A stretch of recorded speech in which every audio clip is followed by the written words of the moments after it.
beautiful people? This is Pretty Girl Love Trap content.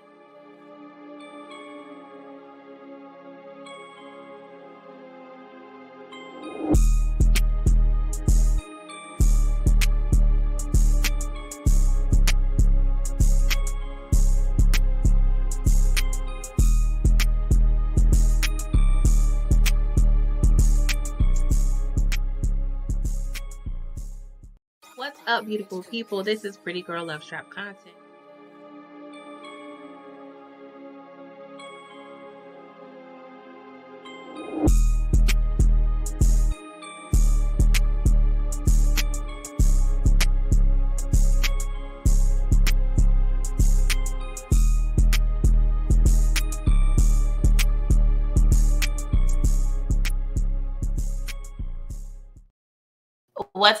What's up, beautiful people? It's Pretty Girl Love Trap content, and we are here to discuss some force. Okay, I'm excited to talk about this episode. It was cute.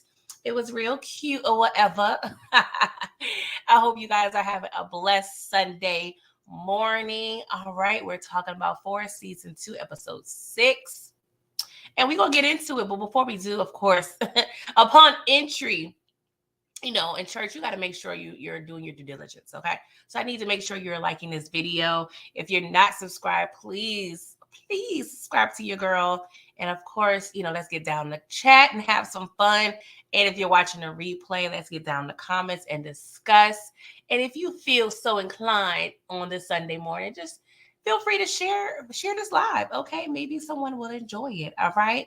But let's see who was up in here before we get into things. Let's see here. We got the Television Commission, DeMarcus, Samara, Tamika White, what's up? HEA, Candy Love. Yes, Candy, I am 71 subs away from 1,000. Wow. What are you waiting for? Help your sister out. That's what I'm saying. If y'all don't know, Candy Love is one of the, ushers up here in Trap Church, okay? AKA a moderator. So if you have any questions, comments, or concerns, feel free to reach out to her, okay? Let's see here. We got De Niro Beats. What's up? How you doing? Yes, you made it to church this morning. That's what I'm talking about. David Williams, Monica M. How y'all doing? Yes, the doors are open. Y'all be cracking me up.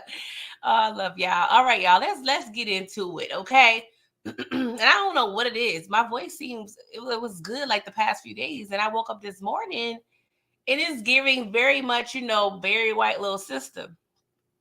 So I apologize in advance. If I knew my voice was like this, I would have tried to maybe some tea before church, but it's okay. I hope y'all still rocking with your girl, all right?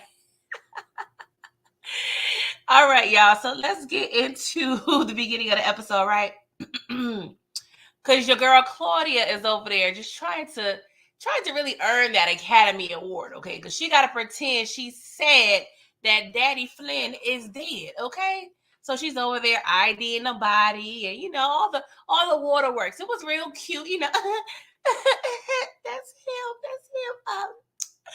Can I have a moment alone, please? Okay, so of course, I already knew what was coming. She gonna talk cash shit to Dad Walter, okay? So she over there just telling Dad Walter, like, you did this. This is your fault.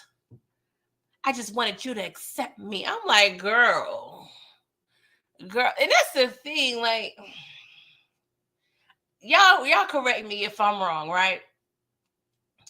Every, situation we've had in the Power universe where kids, they're offing their parents or conspiring to off their parents, it really low-key be on some BS.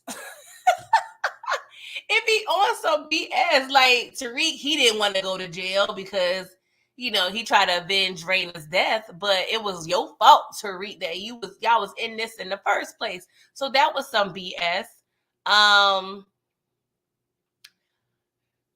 I'm trying to remember what Drew and Diana really wanted. I guess they was avenging their daddy's death, so I could kind of rock with that. I could kind of rock with Diana and Drew on that, right? And then Rock conspiring to kill Howard. that was more on some, I don't want nobody to know the truth about Kanan's daddy. So it's messed up, but I can still kind of rock with that too a little bit. But Claudia, if you wanted independence, if you was listening to Bootsy all day, you could have just go ahead and just be independent. That's all. You could just be independent. Like, what was the problem? What was the problem? It wouldn't have been that serious for you to do that. Like, girl, I don't know. I don't know. Like, I mean, Lil Boosie is very much toxic. But you know, you could have been over there rocking, you know, with the INDEPENDENT. Do you know what that means? Like, you could have really just rocked on your own. But go off, boom. Go off. All right. Thank you, Savannah, for the super sticker. I appreciate you. Thank you. What's up, Shell S? How you doing? Kara K, what's up? Brick City Tut, Ronald Cameron. How y'all doing? Thank y'all for coming through. Make sure y'all liking this video. So yes, Claudia, you low-key trash for that, but go off, sis. So Vic, he over there meeting with the feds, right? Yo, Stacy is definitely on her black mama tip. Like, she talking to Vic like Vic ain't throw out the chicken, and when she got home, that chicken was still frozen in the sink. Like, she black mama mad. Like, she over Vic, all right? I don't know what it is. Like, I don't know. It's just, I'm not annoyed that she's like the annoying cop in this show. I just don't know if I'm really feeling Stacy like that. I mean, I don't know. I don't know. What y'all, are y'all feeling Stacy or what? But she's telling, you know, your boy Vic, like, I need everything about Tommy. Everything about Tommy, I need that info, okay? And I need info on Miguel. So get to Tommy, and then we're going to go on and get to Miguel, because we already know her ultimate result. She wants to get everybody, but she really wants to get that the coochie itching, because she really want to get the cartel, okay? So she already know Tommy, Miguel, and then the cartel, okay? So that's her goal. So Vic is pretty much in a predicament. And honestly, every time we see people in these kind of situations, they don't really last through the whole operation. So it's looking like Vic gonna find himself 6 feet deep. I don't know. Shit, I can't with the wig. Why Desi Banks on Twitter talking about, y'all stop sending me pictures of this lady? I was like, oh my God. It's definitely giving Desi Banks. Oh my God. Like, I was mind blown, y'all. I was mind blown. Then, to further put her pee on the table in front of everybody, Stacy talking about, I'll be your direct point of contact. And everybody looking like, what the hell? Even her husband was like, yo, bro, what's up? Her subordinates like, yo, bro, what's up? Her co-workers are like, what are you talking about? Like, she really thirsty, and we already know what happens to every thirsty cop. It don't end well. They ain't one thirsty cop on the power universe that survived. Angie dead. Greg dead. Sax dead. What's his name? Dang. Book 2. Monet killed him, but he did. All right. The only one that's really still creeping along is Tight T Blanca. Tight T Blanca is still out here in these streets. Hopefully not for too long. But yeah, girl, Stacy, you better watch out, boo. You better watch out. Yeah, television commission. Yeah, she's definitely out of pocket. Like, what we doing here? Okay, what we doing here? Yes, Whitman. Thank you, DeMarcus. That's why you know, I have with DeMarcus, because he be knowing the people's names. Okay, thank you. Okay, so Brick City Tut says, I think January would die soon. Him and his girl. No, she put in Babs. Oh, you talking about Janard? Yeah, we're gonna get to that in plenty of time. Okay. So Tommy over there getting a text from Maria, because she is so inspired. So inspired to now drive, she want to lease a vehicle. And she wants Tommy assistance. So Tommy, he all excited and happy or whatever, okay? And so he gets a little knockety knock at the door, and it's Diamond. So Diamond tells, Tommy what is up in terms of the Walter situation. Like he said, looking on his phone, like, no, bro, look what had happened.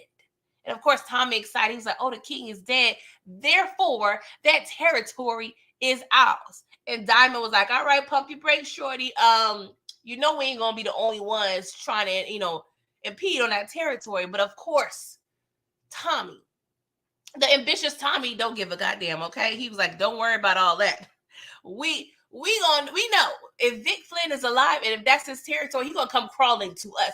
I was like, damn, Tommy, you cocky as hell. But I guess you could be cocky as hell if nothing really happens to you. And you can do what the hell you want in the city of Chicago. So Tommy, you kind of right. You kind of right? So Janard, he visits his girl Shanti, right? So she, questioned him like, yo, bro, like, where you at? You ain't been answering my calls, my texts. Like, he looking all disheveled, like, really just, we already know he on that stuff. It's giving, definitely very much crackhead vibes, right?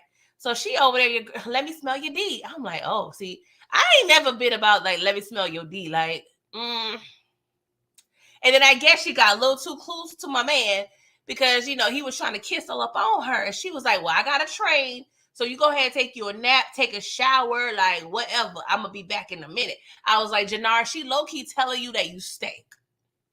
Take the hint. Read the room. Like, she was like, oh, no, my man's need to go ahead and take a shower. Because Janard did say he was ripping and running all day. But I guess she really had to confirm when she got close. She was like, bro, yeah, I got some Irish Spring up in the gym shower. So I'm going to need you to hit that a few times, bruh. Like, Janard, I don't think you took the hit. Because I don't think you took your ass in that shower. But she was politely trying to tell you that you needed to wash your ass. Okay? To wash your ass. And Shanti, I ain't gonna lie, it was a couple times where y'all was about to get it in and you was in the gym and it looked like you ain't showered in a minute too, girl. So I don't know what that's about. But hey, we gonna rock with it. We gonna rock with it, okay? So we at this car dealership, right? So, Tommy and Maria, they're over there looking at the cars, they being all a little flirty. They're talking about cars, but you could tell they low-key, like, still talking about relationships and stuff. So it's all type of innuendos, following around in this conversation, right? So she over there test driving cars. She like this little Audi. So Tommy, he finds himself talking to the car dealers, right? But she gets a text from Kendall. Well, he actually called a few times and was texting, was like, hey, yo, I got attacked. I'm at the hospital. So she runs off, right? I don't know why. Like, I hate to complain. This storyline just, I don't know. It's giving like a thorn in my ass. Like, I don't know. I don't know, guys. I don't know about how I feel about this storyline. I don't know how I feel about her. Like, I don't know, just something not right. Like, I want to rock with Maria, but she giving me like weirdo vibes. Like, I don't get it. Like, maybe it's the writing because it's like, yo, you went from riding the bus and having Miguel pick your ass up. Then you see Tommy. Tommy also, he tries to convince you to, take some driving lessons, air quotes.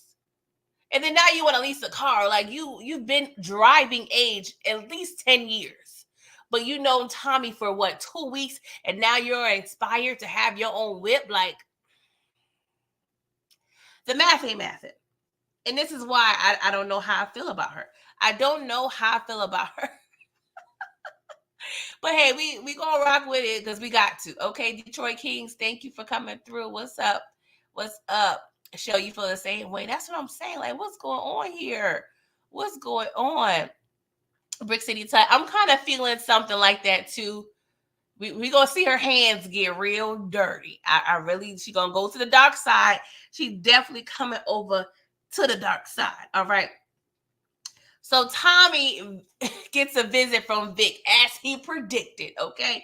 And so he's like, well, I don't know if I should congratulate you or give you condolences. Like, what's up? What had happened? So Vic, he answered Tommy's question because Tommy was like, well, who did it? He was like, I did it. You know what I'm saying? Like, it is what it is. So Tommy asked, yo, what's the status of this territory? So Vic was like, yeah, it's mine. So I'm thinking we, should link up. I kind of want to join CBI. And, of course, Tommy got his ear to the street. So he was listening to Fat Joe all 2021 and 2022. And he told Vic, yo, like, yesterday's price is not today's price. So, bro, what you talking? Like, what's these numbers looking like? All right. But he was like, you know what? Let me pump my brake. Like, every time I try to work with a Flynn, like, it don't really be working out. Okay. Why do you even want to work with me? He was like, well, Coke is more profitable than these pills. So, I'm trying to get my money up. And he was like, of course we got to egg on, this idea. So of course we got to, get a little manipulation going on because we got to, low key snitch on Tommy because Tommy ain't 100% sold at this point. So of course we had to we had to bring up Big Glow/Glorilla. Okay. So he was like, you know what? You tried to save me and Glow, and I didn't listen to you. So I apologize. But, I was wrong. And Tommy was like, well, this proposal is cute or whatever, but I got to talk to Diamond about this, okay? I got to see if he approved. And then they proceed to talk about percentages, and they agree on like a 60-40 split. But I'm like, why we doing this now? Like, is this how drug negotiations work? Like, I thought we got to talk about Diamond, about either Vic being a part of this organization. Then we talk about numbers and see if Diamond agreed about numbers. But you and Vic already shook hands before Diamond even knows about this. Like, what we doing, Tommy? But I guess Tommy knows, he Tony Danza. He the boss. So he could do whatever he want to do. Hey, y'all, Queen, what's up? You said Maria been dirty. Bro said we the same. She had the guys to pull away from badass Granny. She has a place in the fan because she's shooting up her brother because he's scared to do himself. We're going to get to Maria. Yeah, I know she ain't completely clean because she was over there low-key cheating on Kendall with Tommy, okay? So I already know she got that in her. It's in the blood. It's in the blood, all right? Television commission, you said PG, stop trolling. Tommy won the show. Oh my gosh, what we doing, y'all? What are we doing over here? Okay. So before Vic leaves, right, he gonna ask Tommy, are you gonna kill my sister?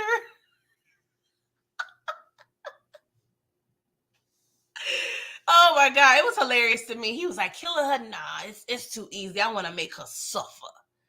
And so, he does a little head nod, like, all right, cool. So I'm just curious of what this question and this answer meant, right? Because we know Vic don't really want her to die. He want her to suffer. So Vic mentioned to Stacy, he wants Claudia to suffer. From his conversation with Stacy, it's more like he want her to suffer the long way in prison.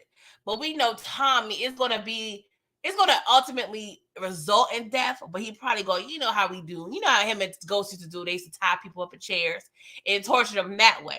So it's all depending on how Vic wants Claudia to actually die. Because if he wants her to truly die via a slow death in prison, that may be another problem for him because he's like, dang, I don't really want to rock with Tommy's plan because I want her to, rot in prison.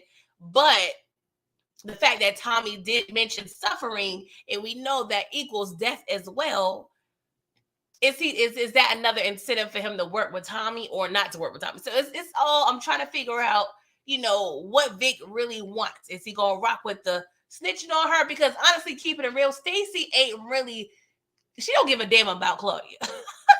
She don't give a goddamn about Claudia because low-key Claudia is just gonna lead her to the Serbs.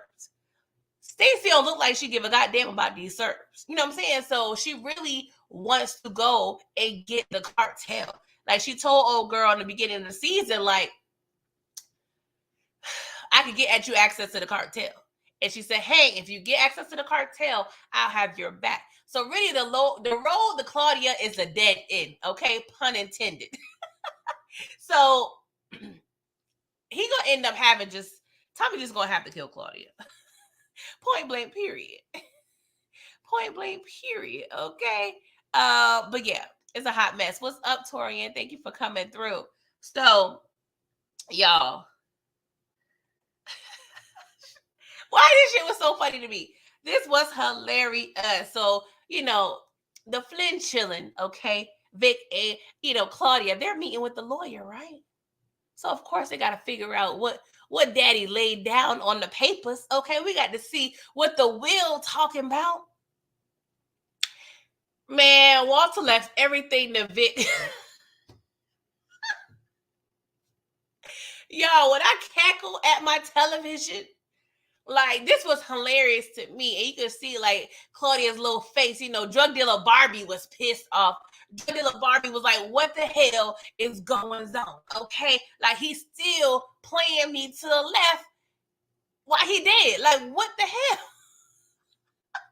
But that's low-key trifling, right? Because what does parents typically do when they die? If they don't split it up amongst their children, they give the money to the most responsible child, and they, pretty much leave with the assumption like, hey, you figure out what need to be done with the rest of this money. This happened in my family. My grandmother died, and she left everything to me and my mother because she knew her sons and her grandsons were shit.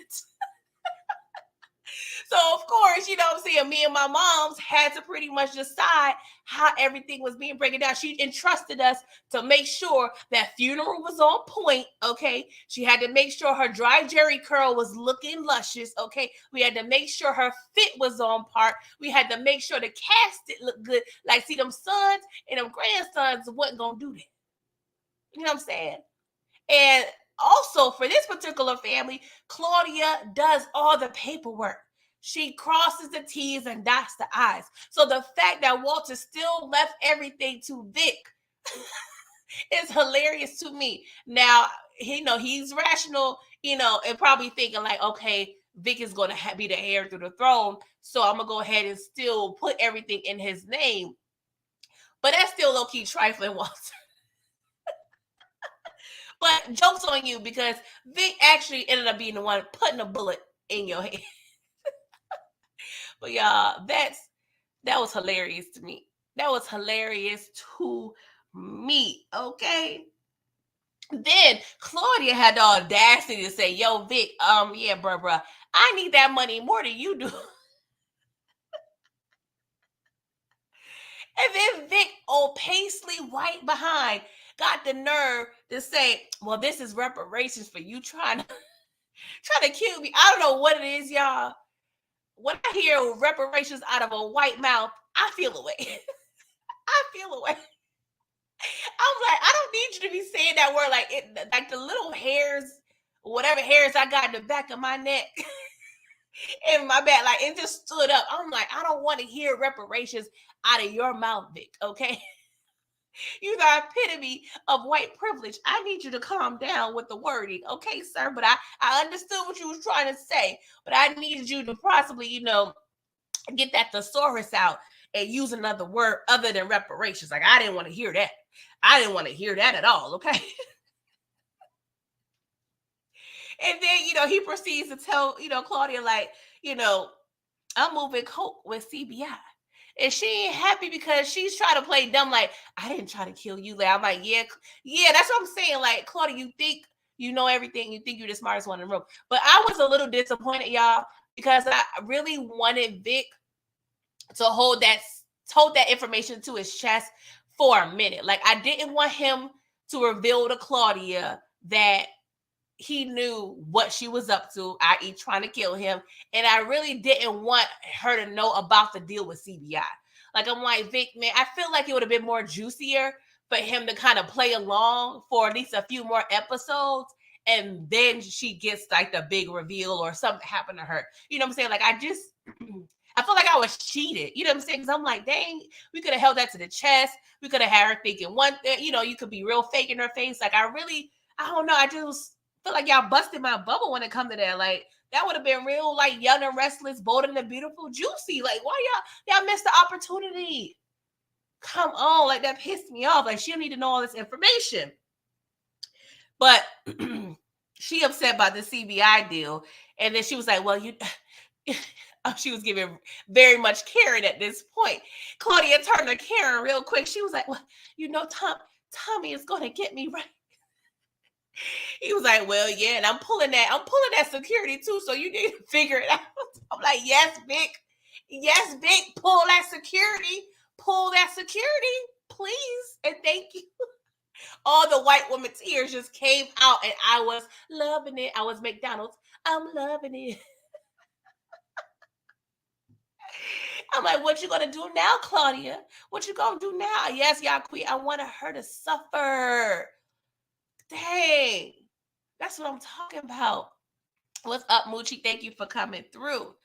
Y'all, that was hilarious to me. Okay. So, y'all. Oh my God. This character just frustrates me to no end. JP over there at grandma's house, drunk, sulking about D-Mac. I'm like, oh my God, we don't have time for this, JP. You have a whole business. Go make some money at your bar. Why are you over here drinking up the liquor for free? You need to be selling that damn bottle at the bar, making some money. Ain't you in debt, bruh? What are we doing here? Talk about, I remember the first time I held D-Mac. And I was lying to him then because I was pretending to be somebody that I am not. And I told him, from that very day, I told him I would keep it real with him until they took him away from me. I said, see, what? Okay, get this story straight, JP. Get this story straight. Because honestly, can they take something from you that's in your own city? None of y'all moved, okay? That's number one. Number two, the mama seemed very much weak as hell because she was very much not there like that. So you could have probably took her to court. Probably. You may have not gotten custody. That the court system favors the mother unless she's very much trash. So you probably had a way to get them back. You probably had to lie about your sexuality because sometimes, that is a factor when it comes to the courts, but sometimes not. I mean, we in a different day now, but that was 15 years ago. So I don't know, but I feel like this excuse is getting very much tired, bruh. Very much tired. I'm over it, JP. So I promise I would never let him go again. See, this is stemming me to the belief that he gonna try to find his son. Because he over there sulking, talking about, I was supposed to never abandon him. I was supposed to never leave him. They took him. So the fact that he's separated from this boy is tearing him apart. So either he going to find D-Mac and get D-Mac killed or himself killed, or like I said on Brillo's Live, he going to be over there snorting cocaine lines with Kate when they find her ass, okay? Because Kate is missing. And he is very much concerned. And Tommy was like, bro, this is what she do. She disappeared every Tuesday. Like, it's not even that deep. Like, I'm gonna need y'all to calm down. See, this is the problem. JP ain't used to having no son. He ain't used to having no mama. And he ain't used to having no brother. So this man don't know what the hell to do with his goddamn life. So I'm trying to give JP some grace, but make yourself useful. Make yourself valuable. You're literally making sure your son stays alive by keeping him away. Just be happy with that, JP. Go ahead, go to your bar, make some money, okay? Because I don't know, you ain't getting no bread. It don't seem like you getting no bread. I don't see no groceries. I don't see nothing cooking up in that kitchen, okay? Tommy's still probably paying all the bills. So I need you to go ahead, excuse me, guys, and make some money, JP, because I'm tired, okay? But my voice is cracking, so I'm gonna give y'all a little commercial real quick. It's Pretty Girl Loves Trap content. You are listening to the soothing sounds of Pretty Girl Loves Trap content. And the trappiest content you, yes, I said you, can listen to. Shout out to Mo.J. Oh, sorry, I need to drink me some water because JP was stressing me out. Oh my God. A hot ass mess. So now this come from we just talked about a disappointing character, a disappointing person in JP, right?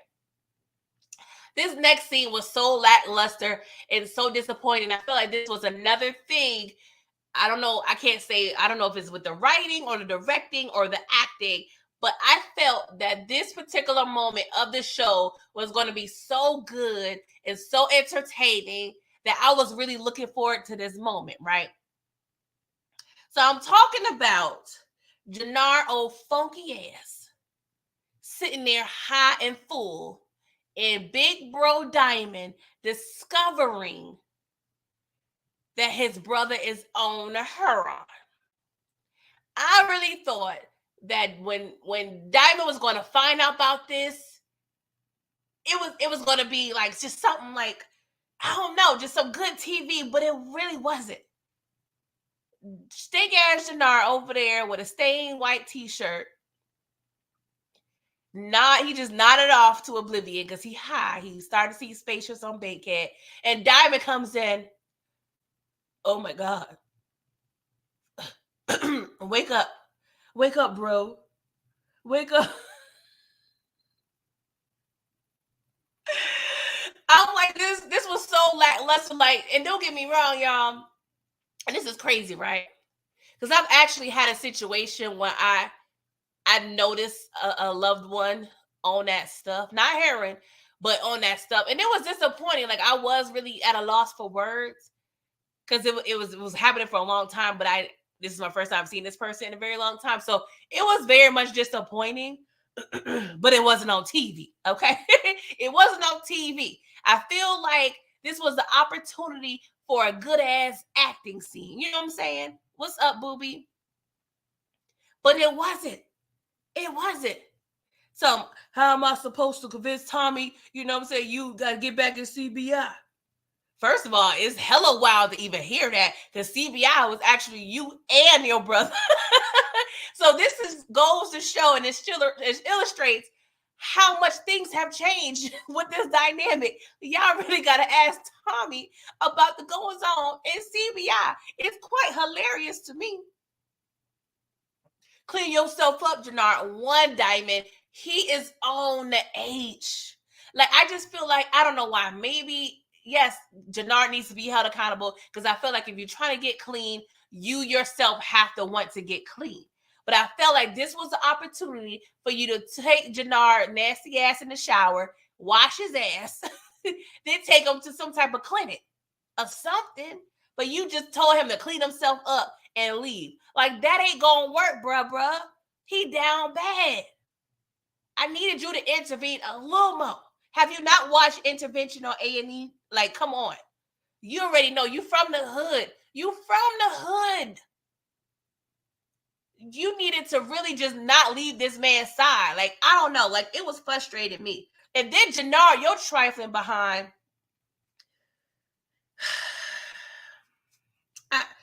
Oh, Lord. You stole your girlfriend's golden glove necklace, right? And you're trifling behind. You got the drugs, and then you had money extra on the side and purchased some food. Maybe I want him to be too much of a honorable drug user, because I'm like, Dave, you got some change, go back and put it under her keyboard. You know what I'm saying? Leave a little note. Sorry for the inconvenience or something. Like, you was like, I got extra $10. Let me go get me some wangs. Like, damn, Janard. How much money did he get? How much money did he get for that chain, y'all? Janard is down bad. Like, you sold all your Gucci. You sold all your Gucci in that closet. You really had to steal this girl chain. Oh my God. What are we doing here? What are we doing? Oh my God. Janard out of pocket. He definitely out of pocket. Y'all queen. It seemed like he got more than $20. Because when old girl came back to press him, he had some left in his pocket. Now, I don't know the going rate of heroin, so don't ask me. But I feel like he got more than $20. Okay, you say I'm tripping. He did enough for Janard. don't know. I really feel like at this point it's not time to really bring up a scoreboard, television commission. I feel like this was the time for you to be like, all right, I'm going to put some extra time on the clock. Let's go into overtime. Give us 5 more minutes and let's go ahead and get this right. Like, I feel like we can't be tit for tat at this point. This is a serious situation. I'm just saying, I feel like, yes, he tried to kill Diamond. Off rip, that's definitely a violation, right? But Diamond and you know, they've been around each other and in each other, you know, territories for way too many times. They really not serious about killing each other no more. So I really feel like Diamond should have just still stepped in. Maybe it's my sympathetic heart. But the fact that you really think this man gonna just clean himself up on his own real quick like that is hilarious to me. Janard's an uppity fiend. He ain't that damn uppity and stole his girlfriend chain. You have no dignity at this point, sir. What's up, booby? You said the H train has left the station. Janard is the conductor. Choo choo. All aboard. You said Shanti and Diamond should have whooped his ass. That's what I'm saying. Like, there was the emotion was very much not there in this scene. Like, either you're gonna be simple, you know, super empathetic, or super like just hard. Like, I needed something. You was too level-headed for me, Diamond. Like, I don't know. I just felt some type of way. But that's just my feelings, y'all. I'm just saying. So Claudia, aka Karen, aka drug dealer Barbie, goes to Merkovich and explains that she needs security. Solution, he gives her security. I'm like, bruh, what are we doing? So it's that easy. We got Janard funky ass over there, high and full, just really strung out on hard times, but Claudia could get security that quick. She was without a security guard for 30 minutes? Like, this is what I'm talking about, and this pissed me off. Like, y'all making it too easy for her to come back up. What are we doing here? Can we see the white woman struggle? Oh my gosh. So he gives her the security. And yes, the one thing she does have to offer Merkovich, because I, really had to, think about it. Yeah, she does have a pill connect, but low key, Merkovich, from his point of view, he could probably think, well, I could just get the same connect information from Vic. Because I feel like, don't get me wrong, I feel like, Merkovich would have enough wherewithal about the Irish organization and about the Flint organization to know that, hey, women really can't run the organization like that. Yes, she says she's independent, but I don't know. He could have tried to just reach out to Vic and be like, hey, Vic, what's up with that connect? I don't know. Because he does know Vic killed some of his men too, but Tommy killed some of his men, and him and Tommy, they have dates every day. So I don't really know. The Serbs just need to go, because they really just, what we doing here, Serbs? We gonna talk about y'all in a minute. Let's talk about Miguel's punk ass, because he over there about to die, but he's a punk ass. Miguel is over there sweating bullets, literally 15 minutes from death, because he's so much of a wuss, he don't want to administer a needle in his arm. His punk ass talk about, Maria, come here. Where have you been? I'm dying over here. Fool, go get that damn needle in the next room. What are we talking about? It's not even in the next room. Actually, it's in the same room. Miguel, what are you, like 40? You really like 40 up in here wanting your sister to give you your meds. This is idiotic to me. So I feel like, since you such a punk ass, that you need to die this very way, to teach your behind a lesson. Yes, I know if he dies, he really don't learn a lesson. Y'all know what I mean. What do they say about gangsters? Live by the gun, die by the gun. You live by the needle, you need to die by the needle. Please and thank you. Because Maria was over. She over here pressing him like, yo, Dr. Kendall, you remember him? Yeah, why did you do that? That was very much unnecessary. And he was like, well, I had to do what I had to do. She was like, well, bro, like my career is at stake. He got the nerve to tell her, your career is what you do for me. So you mean to tell me her purpose in life is to stick a needle in your arm that you very much have the capability to do so on your own? Like, did you put her through school or something? Like, I need more information, because the audacity is audacity. Like, what are we doing here? And what are we talking about, Miguel? Like, what's popping? And then she about to walk off because she like, nah, bro, you need to learn to do this on your own. I'm over you. Then Abuela come in, stops her.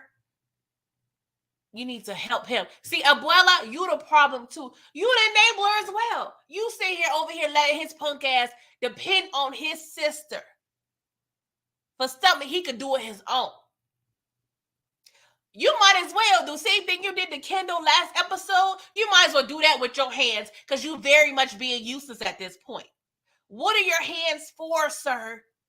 Come on, Miguel. Like, I ain't gonna lie, y'all. I ain't never really rocked with this character like that.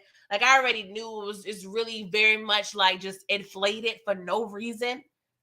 So, Miguel, you can go, sir. You are very much useless. I'm done with you. Abuela, you an enabler. I'm done with you too. You can run the organization on your own, clearly, because Miguel is really not doing anything. He's pressing people that don't need to be pressed. Oh my gosh. Monique, it has to be. That's why I'm like, did you put her to school? But see, Maria is so uppity in her own right, I understand, but she makes it seem like she doesn't want any help from, that organization. So, like, did you get scholarships? Are you in student loan debt? Or did he help you? Because based on what the writing is telling us, she don't want nothing to do with this family and what they do. So did he put her to school through or not? Because you're not sit here, have the audacity to tell me my purpose in life is put a goddamn needle in your 40-year-old arm. But go off. Go off. Another toxic family presented to us. Thank you very much. All right, so, oh Lord. Diamond's being, he's auditioning for stepdaddy, right? Which I feel like he will fit very much well in this little family situation. He at the gym teaching his new stepson how to box, right? They conclude their little lesson. They're in Shanti's gyms, coincidentally, okay? And he was like, Shanti, let me holler at you. Well, she actually went to him first, asking about his stepson. And he was like, well, Janard got a problem. She was like, I know. So they're pretty much, on the same page. They both understanding that he on that stuff, okay? And so Diamond was like, well, it'll be a good thing to get him back at CBI. Yeah, Diamond, it's a good thing to have a dope fiend running your organization with you. Yes, that's the smartest idea I ever heard in my 39-year-old life, Diamond. Yes, have your fiend-ass brother with you hand in hand selling the work. Good idea, Diamond. Great idea. But he also tells Shanti it's going to be a tough sell to Tommy. And of course, you could tell all the cornrows and Shanti head just started loosening when she heard the name Tommy. And so he was like, I'm going to need your help to get Janard get back right. And then she was like, yeah, bet. Tell Tommy if Janard is back in, y'all get me and Garfield part. I was like, oh, soon as she said, tell Tommy, I was like, oh yeah, she on one. She on one. So I'm like, all right, we gonna see what's about to happen, right? So Diamond makes another stop. So you leave Janard strung out, go see about your stepson, and then you go take your stepson home. Okay, forget Janard. And don't get me wrong, like I said, Janard a grown man, but I feel like this was an emergency situation. You needed to cancel all gym classes today, Diamond, okay? Just suspend the classes and tend to your brother. That's what I would have wanted, but no. Diamond said he had errands and things to do, so that's what he's doing. Yes, he asked a little help from Shanti. Okay, that was cute. But anywho, so he takes Leon home. And of course, he looked a little thirsty because he was sweating. So she, gave him a little glass of lemonade or what have you. So they over there low-key flirting. He over there flirting with Gianna. And so Jamal comes home. Who is Jamal? Leon's daddy, assumably to be Gianna's husband. She was like, oh, you're home early. Oh, red flag. Red flag. She trying to play you over there, Jamal. Like you sound real guilty. Very much so, Gianna. Oh, you're home early. Yeah, that means you weren't anticipating that man seeing this other nice man up in his house, okay? Like Jamal over there just got the 6-pack, had a long day of not doing shit at work to see this buff, thirst quench man in his living room, cacking and lacking with his wife and his son. So, of course, Jamal is very much not happy, okay? So he kicks Diamond out. Diamond, he looked like he was trying to restrain himself not to kick Jamal's ass. But he goes, okay? He goes and mind his business. But, it's still bothering him because he outside that door looking like he was about to ram back in. But he put a pin in there. He like, all right, bruh. All right, bruh. All right, y'all, give me 1 second, y'all. 1 second.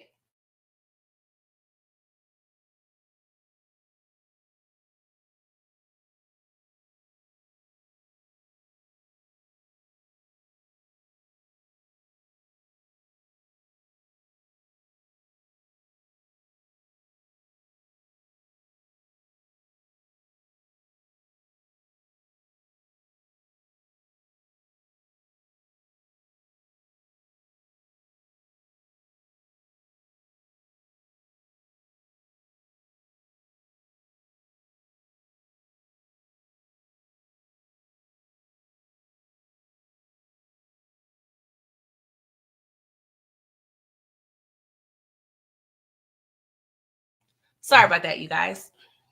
My bad. All right, so Diamond leaves his future family, okay? So we are introduced to Elise, all right? Elise is Claudia's old boo from boarding school, all right?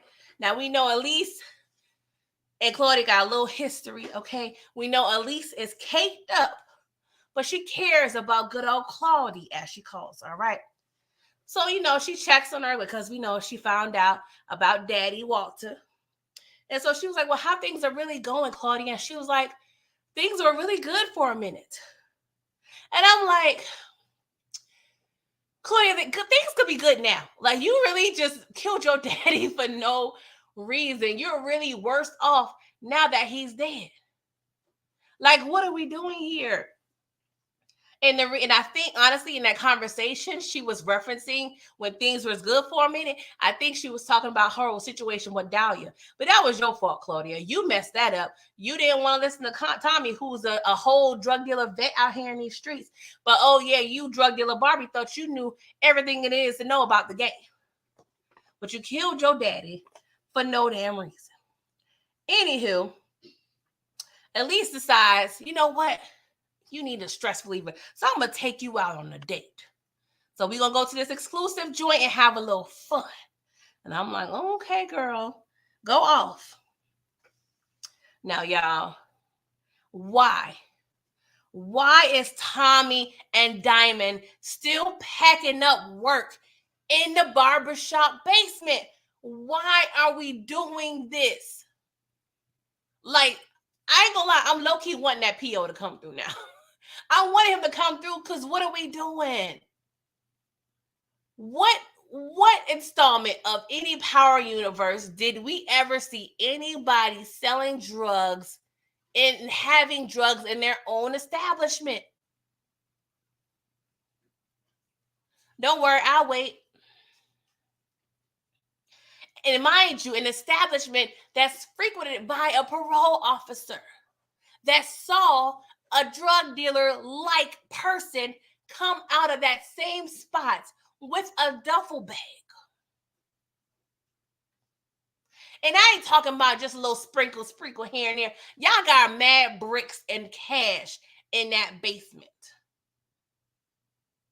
We had a drug dealer organization orientation episode 1. Y'all remember episode 1 when we was meeting with Treason and CBI and Janard and Diamond was over there telling their prospective crews on how things are going to be laid out?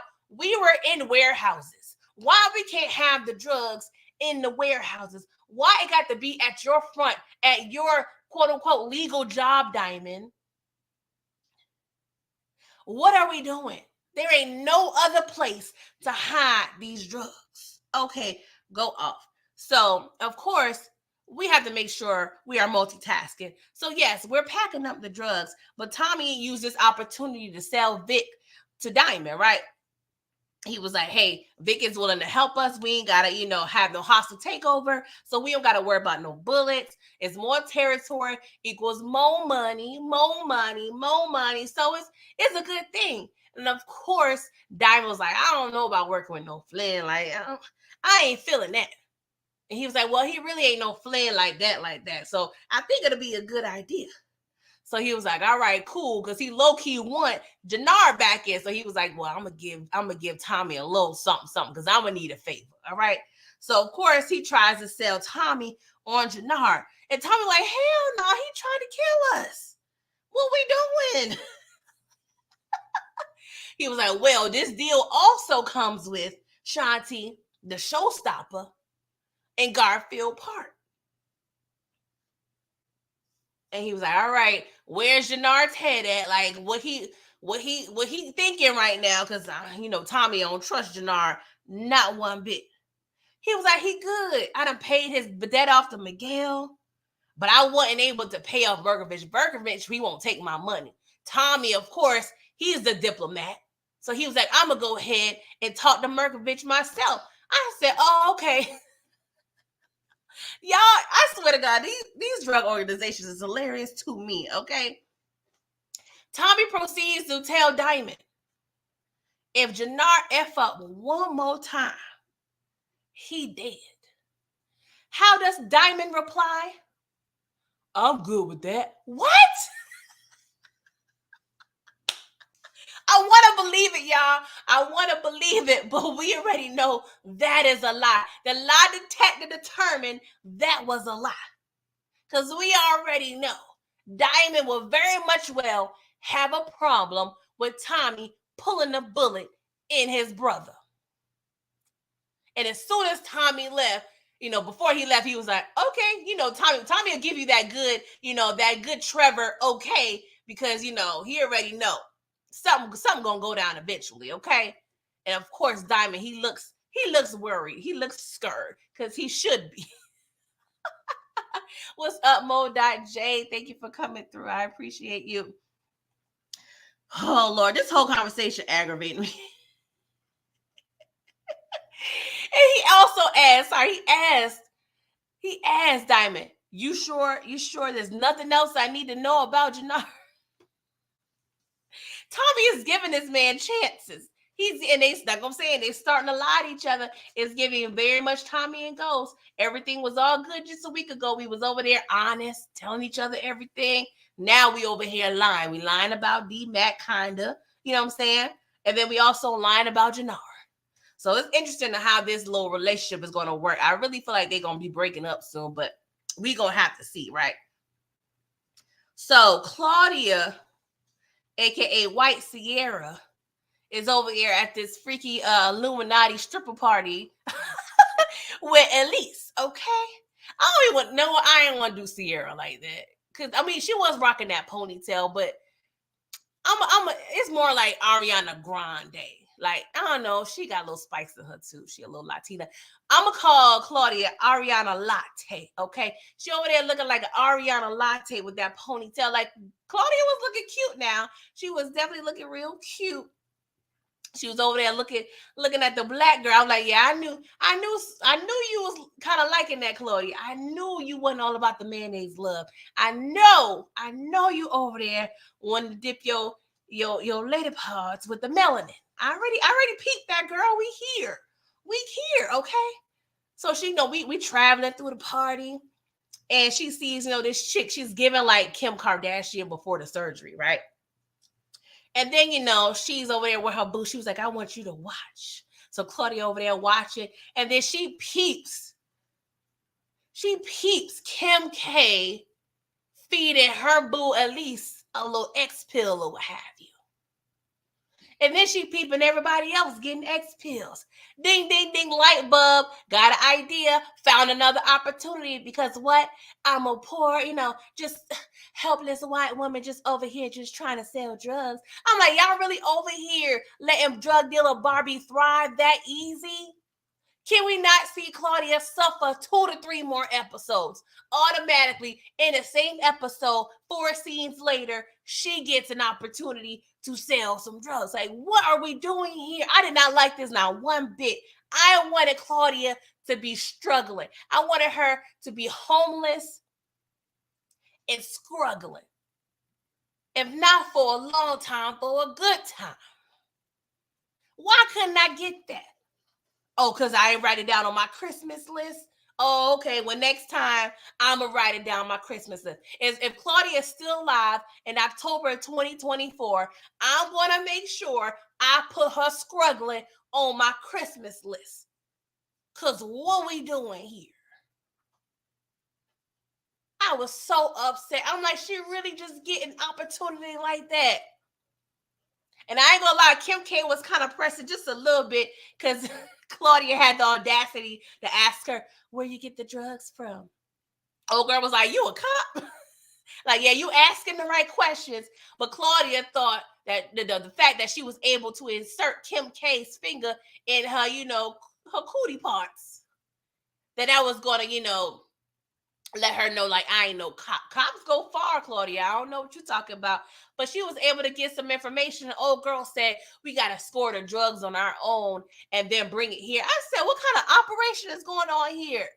Like, that don't even make sense. Because in my assumably drug dealer mind, if I have an exclusive joint like this alone party situation, I'm going to make sure I have the best drugs and I can control what drugs are in and out and where they're coming from, thereby making sure there are no bad drugs. So the fact that you're saying and telling your stripper girls to get their own drugs from the street and bring them in, that don't make no sense at all. But go off. So of course, Claudia, she tells old girl, I can give you double. I can make you some money, honey. So, we see her now, then sees an opportunity. Oh my God, this got on my nerves. Like, she done came up on security in a whole operation in 20 minutes. Oh, but Janard over here on the H. Oh God. So we see funky ass Janard at home high again, right? And so Shanti was like, I know you stole my necklace. I was like, oh, now you giving new. Give me my necklace back. Shout out to Lauren London. Give me my chain back. Give me my necklace back. But Shanti already know. She ain't new to this at all. She already know that money is in his arm, okay? Then he got the nerve to say, ain't nobody stole your cheap ass necklace. Oh, I'm a lucky man. You so beautiful. You so beautiful. Like, I'm a lucky man. I said, oh my God. Chris, you doing your thing. Like, I swear he acted his behind off. Like, give this man his things. Give this man his things. He is doing his thing. Like, he looking like a junkie. He sounding like a junkie. Like, he is acting his behind off. Like, I'm really feeling him. Like, that's what I'm saying. They can't be playing with Janard. Janard cannot die. Janard, he cannot be a fiend. Like, please do not turn this man. I don't want to see him on O Block pushing a shopping cart with scraps in it. I don't want to see it. But like I said, it won't be, believable that he just get clean in 2.5 episodes. So I don't know. They need to figure it out. They need to figure it out because this man right here is acting gold right here in force. Okay. But Shanti, she's over here being the most supportive girlfriend as she could possibly be. All right, she told you, no, you need to wake the f up. Okay, you a king, you born to lead. Okay, CBI about to let you in, but you got to get yourself together and you got to get clean. Can you break this? Can you beat this habit? It's either me or the drugs. And I'm like, girl, like, y'all just been together. Y'all started going together like 2 days ago. Like, pump your brakes. Like, you over here. You willing to make that bet? You really over here to make that bet? But, Janard, he gives her the rest of the drugs in his pocket. He, starts crying. They start hugging. It was real cute. Like, I really enjoyed the scene. I really enjoyed it. But Shanti, boo, can I talk to you real quick? I understand the power to the people of it all. But baby girl, you know what you're doing, right? You still selling the drugs, effing up our community. So I want to call you Angela Davis. I really do, but I can't because you still out here selling the drugs. So I really want to rock with you. But I just can't completely because you still over here selling the drugs. You're giving very much Leon and Snowfall. Like, what are we doing here? What are we doing?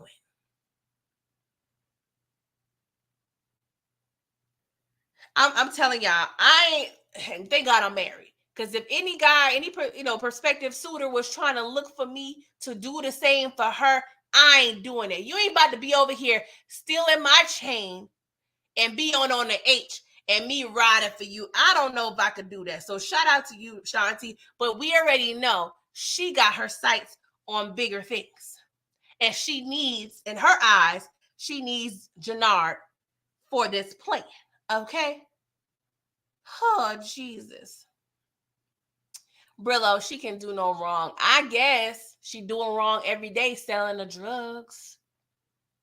But I'm going to get off my high horse. Y'all, so Tommy and Vic was in orientation all night because Vic needed to show Tommy the lay of the land on the north side, okay? Because we starting to sell our drugs on the north side. Because Tommy left Diamond at night, mind you. He said, I'm about to go there with Vic because he about to show me what's popping on the north. It's clearly a good 10, 11 o'clock when they get done. I said, dang, we were selling drugs all night like that. Like we ain't go to the Waffle House or nothing to get nothing to eat. But okay. So Tommy tell Vic, well, I got to go ahead and meet with the Connect because we got to deal with this Crimson Project-ish. So Vic, he was like, well, I could come. And Tommy was like, nah, bro, we good. Okay. So Tommy gives Vic a burner. Okay. And Tommy, he goes in the car. Before he pulls off, he realized that, good old Maria, she ghosted him. So he like, dang, like, what did I do? Like, what's going on? Why she ghosted me? I thought we was on good terms. So he scared off. Vic peeps Special Agent Vargas tailing him. So Vic was like, hold on, y'all making a block hot. Like, if Tommy see y'all, I'm good as dead. So what are we doing here? Vargas was like, hey, you're going to have to trust me here. You're going to have to trust me that I know what I'm doing, okay? I'm like, Vargas, I really want to believe you. But when the last time I seen a detective scribbling and writing notes on a notepad? That's supposed to be in your noggin. You really got to take notes on what you're watching right now. I don't trust you. Nah, I don't really trust you. So I think Vargas is going to be dead.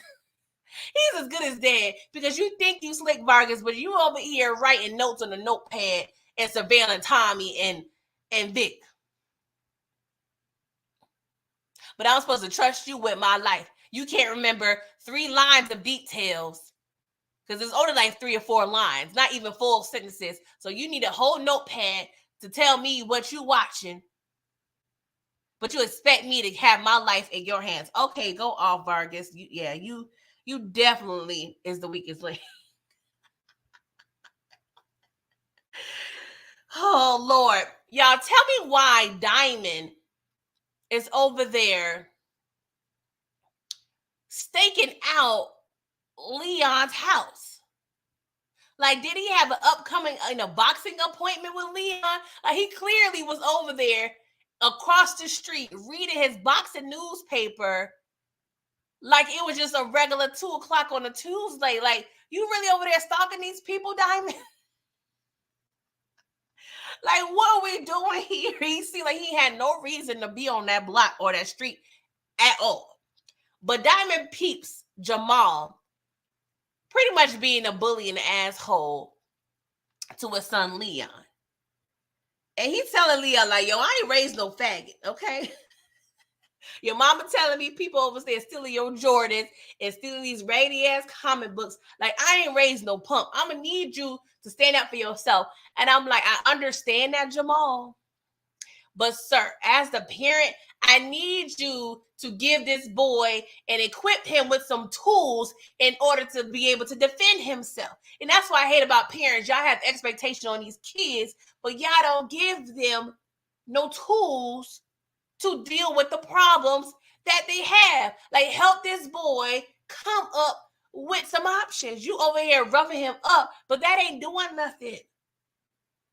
At least Diamond over there trying to have this boy technically, over here just protect himself. You over here berating the little boy. Like, that ain't cute. That ain't cute. But Jamal trash any damn way with his crazy ass, crackhead ass eyes. Oh, Lord. Jamal will be dead in the next 2 episodes. So we ain't got to deal with him too much longer. That's what I'm saying. HEA is giving very much stalker. Very much stalker, right? Booby, you said Diamond's pressing hard for that stepdaddy position. He is definitely stepping hard to be stepdaddy. Don't get me wrong. That's a cute little family, so I ain't even mad. So Claudia, she at Janard house with a sales pitch. Talking about, hey, I have access to the exclusive members only strip club. We can be partners. Your people can handle the distro. Like, what say you, buddy, old pal? And he was like, nah, pump your brakes, shorty. Because when I was over there at your crib trying to partner up, you was trying to play me to the left and say your hands was full. But guess what, drug dealer Barbie? My hands is full, so get the stepping. I'm like, all right, Janard, like, I'm really feeling it. Like, you eating your salad, you drinking your green juice. We got Shanti over here peeping the whole conversation. Like, it was real cute. I'm like, okay, Janard, you looking good for being clean for about 18 hours. Like, I'm proud of you, boo. But yes, Claudia, bye-bye. All right. So Janard over here eating salad. But Tommy over there with the Serbs eating real good in the neighborhood. Like, he is chowing down in front of Merkovic's face. And he's trying to explain to Merkovich, like, yo, bro, like, I don't understand what this beef is about. We are really just trying to sell coke. You over there in the, in the pill business. So this really ain't got nothing to do with you. So let my people go, aka Janard. And Merkovich was like, yo, I don't trust you. You're a pirate. You don't have no boundaries. Like, I don't know what to do with you. Then Tommy, he was like, yo, I understand. The fact that you didn't take Diamond's money, that means you about to make a move. And I get it. But we coming for the North Side, and I dare you to try to stop us. Tommy is saying this very line as he gets up from this man's establishment in this table. I mean, it may not have been his establishment. It probably was. But anyway you look at it, Tommy is outnumbered, talking cash-ish to the head of the Serbs. And what do the Serbs do? Nothing, nada, zilch. This man just straight told you he's going to encroach in y'all territory. Really, it ain't really the territory. It's like the border. I don't even understand. Since it's bordering, why is it still an issue? If I'm on 71st Street and then y'all on 72nd Street, what is the problem? What is the problem? But y'all allow Tommy to talk cash shit and tell y'all what he about to do and pretty much punk y'all, telling y'all ain't gonna do ish. Meanwhile, all you had to do is to eliminate this very issue by not allowing Tommy to leave this establishment and pow him and bury this guy. But no, y'all decide to entertain Tommy as y'all always do as he talk cash-ish to y'all. But I'm supposed to believe that I'm supposed to be scared of y'all Serbs. I'm supposed to believe this.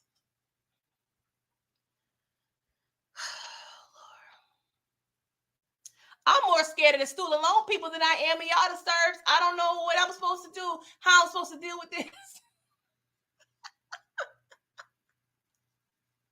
Y'all are set tripping up in here. Y'all can't tell me I'm a head of a drug organization, but my low-key op over here telling me that he about to encroach in my organization. But I'm going to go ahead and let him leave because, no, what I want to do, I want to continue this cat and mouse chase and continue to go back and forth with him. I'm going to continue to be texting him. I'm going to continue to call him and let him know that, hey, here are the threats. Even though I know he's going to be over here violating constantly. Why go through this cat and mouse chase? But hey, this is Tommy's show. So I guess we're going to have to allow this to happen. I'd rather this not happen at all. Don't have Tommy over here threatening these organizations. Because yes, it's his show, so he can't really have nothing too much happen to him per the writing. Okay, I get that. But don't have Tommy over here straight threatening heads of organizations, knowing very goddamn well that we ain't going to believe them as no threats.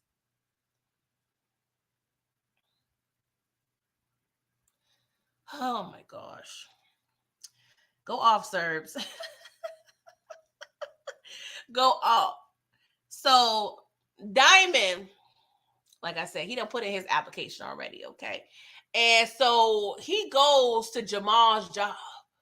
Jamal is over here snorting straight lines of the cocaine with a co-worker. She's giving very much a receptionist or what have you. And he's flirting with a co-worker. Seems like they have like a sexual rapport. So now that we know Jamal ain't just really just an asshole. He's a drug addicted, cheating ass some bitch, okay? And Diamond presses this man like it's giving very much Luke Cage. He's over there trying to protect the people. Diamond pretty much almost kills Jamal. He chokes him out so very much well. And not even gonna lie, I gotta give Diamond his props. Like when he told Jamal, if you don't leave these people alone, nigga, I will kill you. Like I ain't gonna lie, y'all. I ain't gonna lie. He delivered that line very much well. Go back to that scene. I was like, I believe you, Diamond. This is what I'm talking about. See, I believe you here.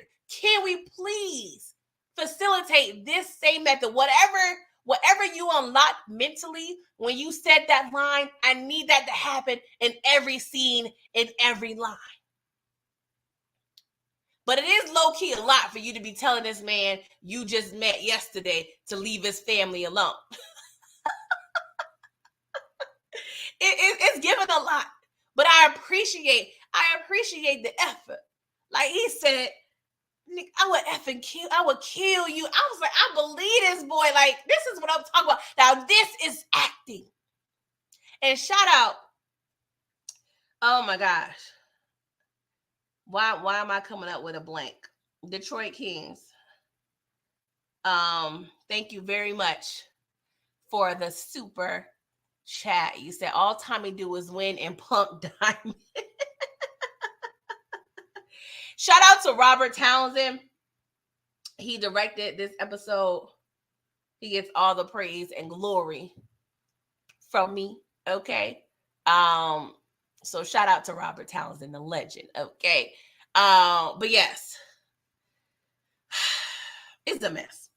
It's a mess, y'all.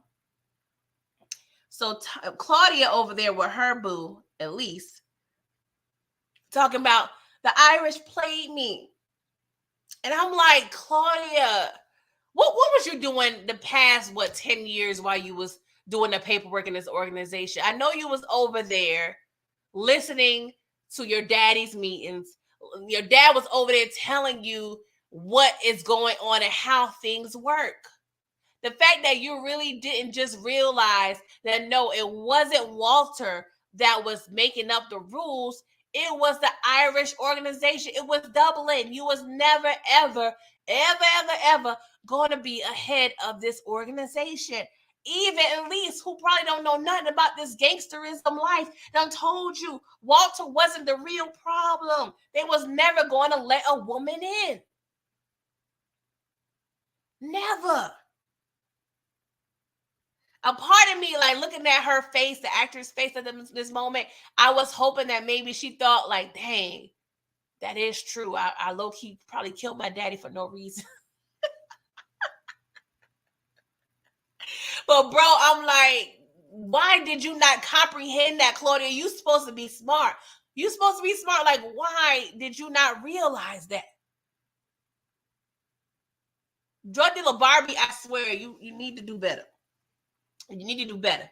So in this moment, it's, it's become a little, just personal and intimate. So at least, I'm saying, she was about to, try to move in, on to third base. And Claudia was like, oh, excuse me, sorry.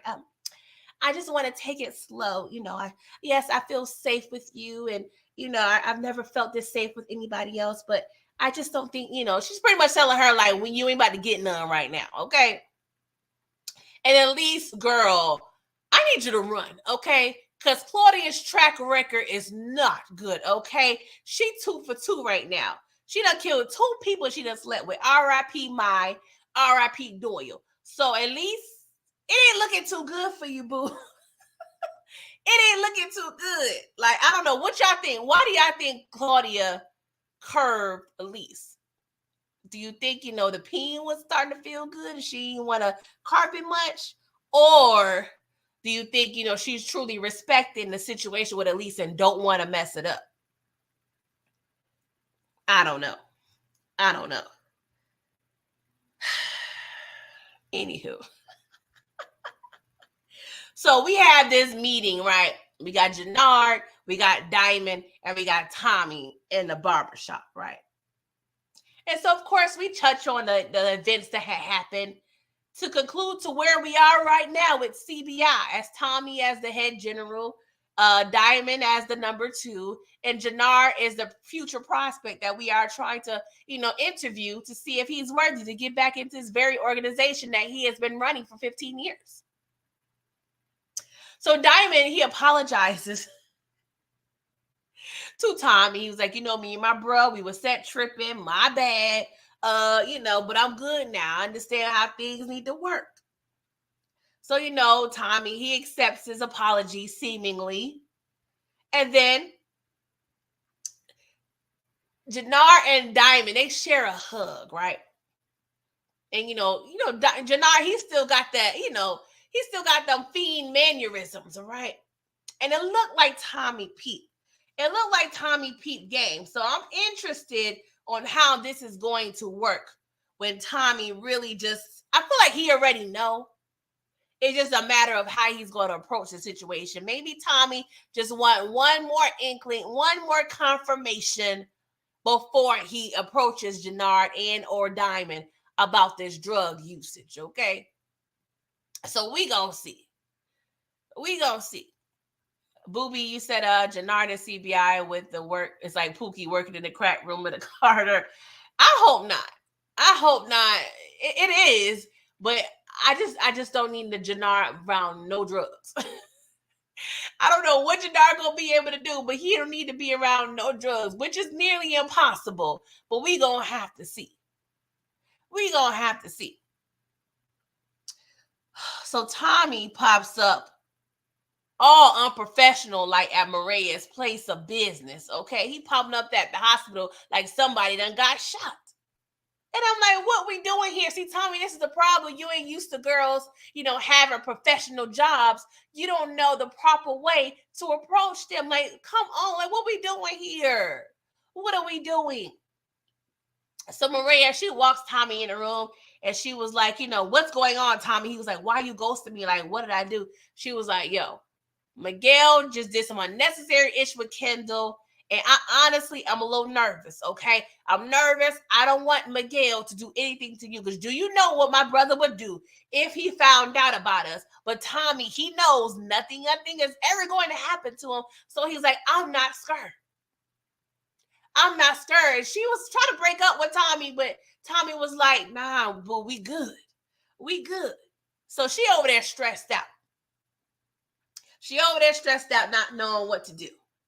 But this is what happens when you break your rule. I don't know. You had this rule probably about 15 years by one, not messing with drug dealers. Two, not messing with nobody affiliated with your brother. But somehow Tommy just so swaggerlicious, the fact that you needed to break all your rules. This is what happens when you break rules. So the Serbs, they don't decide to kill Tommy when he threatens them in their own presence. No, they don't do that. They decide to get all the machine guns and the rocket launchers and pull up at the projects and start wailing bullets at the projects at innocent people. So y'all tell me, the person that threatens y'all and punks y'all is able to get by, to continuously do it, but y'all decide to retaliate by going to the projects to harmless people and some customers, might I add, and destroy their dwellings. Oh, that makes a lot of sense. That makes so much sense, Serbs. Like, this is why I'm done with y'all. Like, y'all hot ass mess. And then we see, oh gosh, what is his name? Big Smurf. Big Smurf gets shot in the leg, right? Now we see this other young fella on the hood of a car. Now his back is turned. His back is turned to the Serbs, right? I don't know if this young man had Beats by Dre or what kind of headphones he had, but he's oblivious to burning buildings, yelling, screaming people, and guns. Like, he don't see nothing. Like, bro, was your eyes closed? Like, what in the hoodum is going on? This man does not see the rocket launchers firing at this building.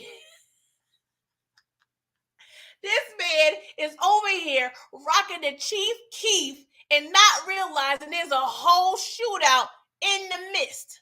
What are we doing here? And the fact that he's so oblivious, sorry, y'all, he is used as a shield by Big Smurf, and he gets killed. Big Smurf finds his way to go inside of the projects, and then right as he enters, we see a rocket launcher, boom, fire in the projects right inside the door that Big Smurf just entered.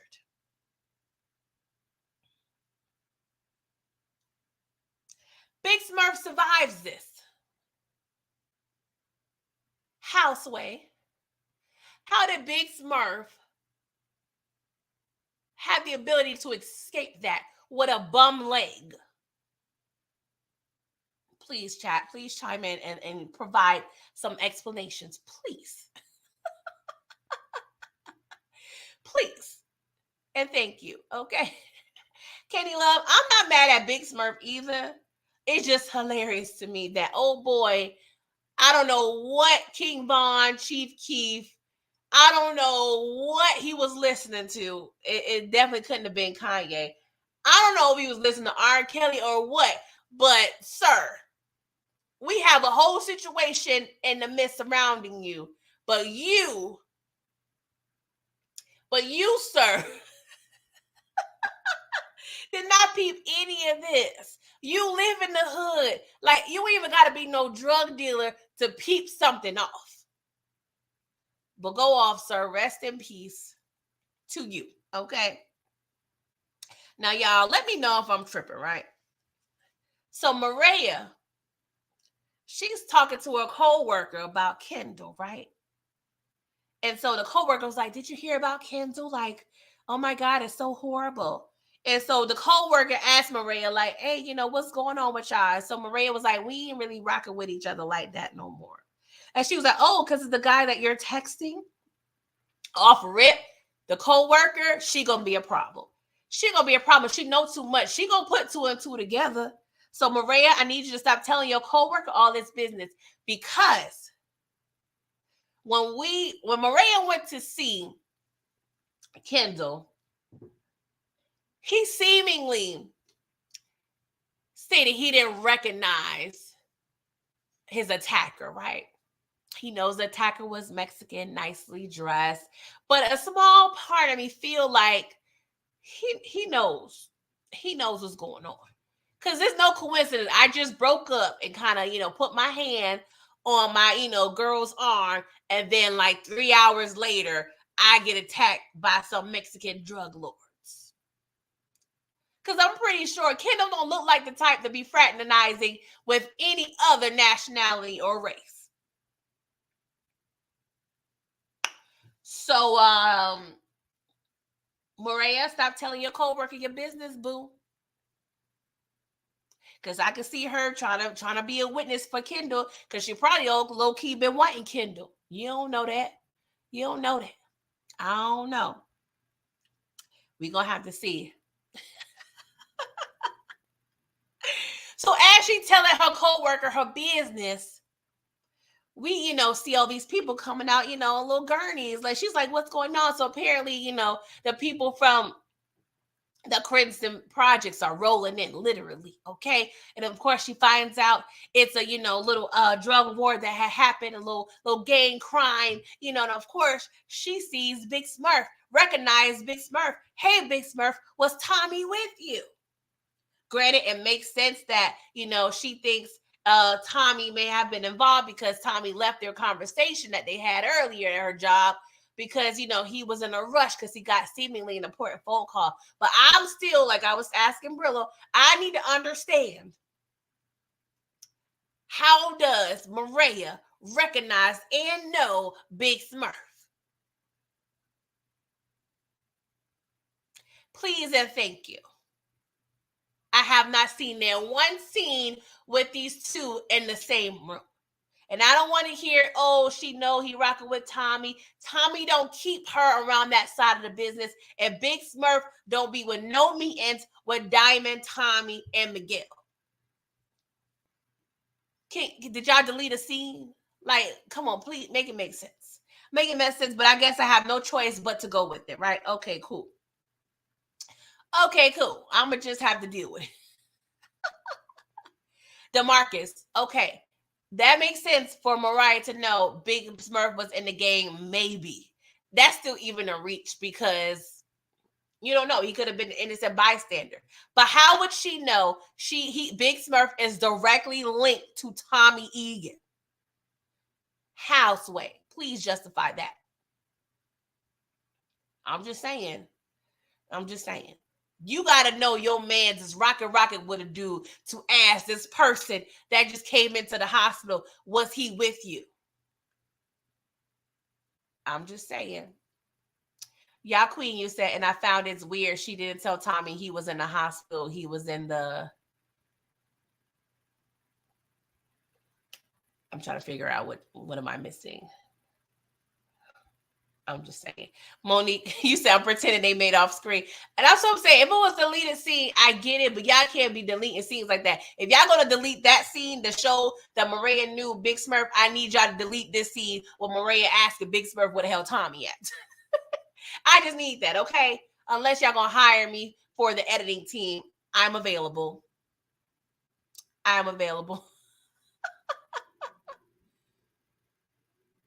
Toria said she knows because the market spot told her. That's what I'm saying, Detroit. Like, how? How do we miss this?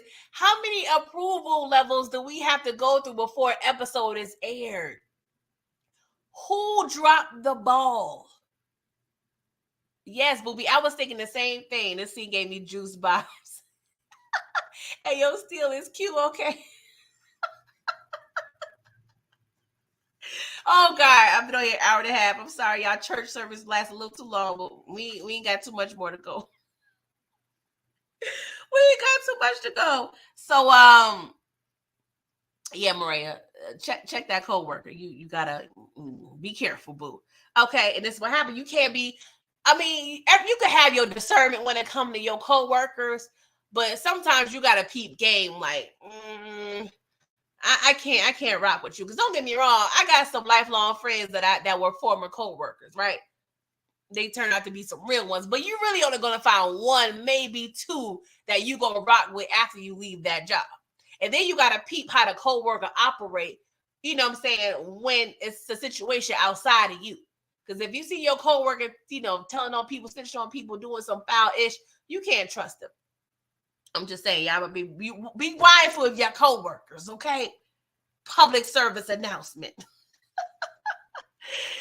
Oh, God. So Vic meet with Stacy, right?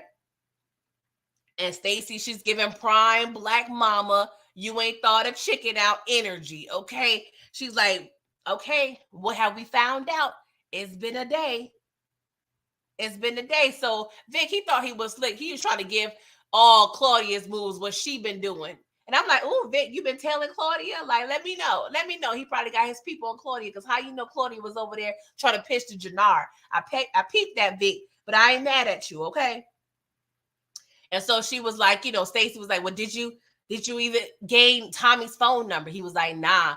But you already know Officer Vargas was taking notes on his notepad. So he done wrote down that Vic got a burner from Tommy. So she already know that Vic on that BS. And she calls it out. She's like, Vic, stop playing with me. Stop playing with me, Vic. I already know you got information. You're going to have to play ball, okay? Because Stacy is tired. Whatever's under that wig is sweating. She's aggravated. She's tired. She been in a hot suit all day. She ready to take a shower, and she aggravated. So Vic, you're going to have to start giving her some more information. So with that in mind, he's in his new office, okay? AKA old daddy's old office. And of course, we got to have a conversation with Big Glow, AKA Glorilla, who went on the Glory. And he was like, I did it, Glow. I did it. I made Walter pay. But I got to do one thing I don't really feel comfortable doing. I got to take Tommy down, Glow. To really be free in this life, I got to take Tommy down. And I don't want to do it. I don't want to do it. So, Vic, you got some work cut out for you, bro. I don't know what or how you going to wiggle your way out of this. I don't know. What is the probability? Yeah, let me know the percentages, guys. What is the probability that Vic gets out of this situation alive? Because we already know getting out of the game, especially in the Power universe, is slim to none. Because we already know when you try to change your life, it's a problem. Even though I'm going to give it to Vic. If Vic seemed like he really never wanted to be in his life, it was just Walter and the pressure and what have you. It was more Claudia wanted to be about that life. But still, Vic, you in this life, you got bodies. So therefore, your clock is ticking. So let me know in the chat, like, what is the percentage that Vic gets out? Is it 50%? Is it 70%? Like, I can't see Vic on the beach in Aruba chilling with his toes in his sand. I don't think that's gonna happen. I'm just saying. DeMarcus, I understand I'm not saying that Vargas never told Stacy about the burner, because we already know they don't show everything on screen. But you have to really take the context clues and see the body language when Stacy asks Vic about Tommy's phone number. We saw Vargas writing that down as soon as he saw Tommy gives Vic the burner. So I'm just saying, we are assumed to believe that the agent Vargas handed those details to Stacy. Because by her body language, because she already know, she a black mama. She knows when you ask your kids a question, you tested them. You already know the answer. You just tested it. So when Vic lied and said he ain't got Tommy's number, she knew he was lying. How did she know he lying? Because it makes sense for Vargas to give those notes or share that information with Stacy.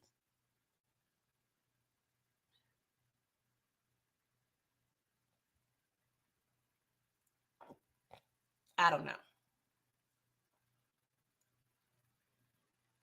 HA said Vargas isn't working though. Stacy, he works for DeFranco.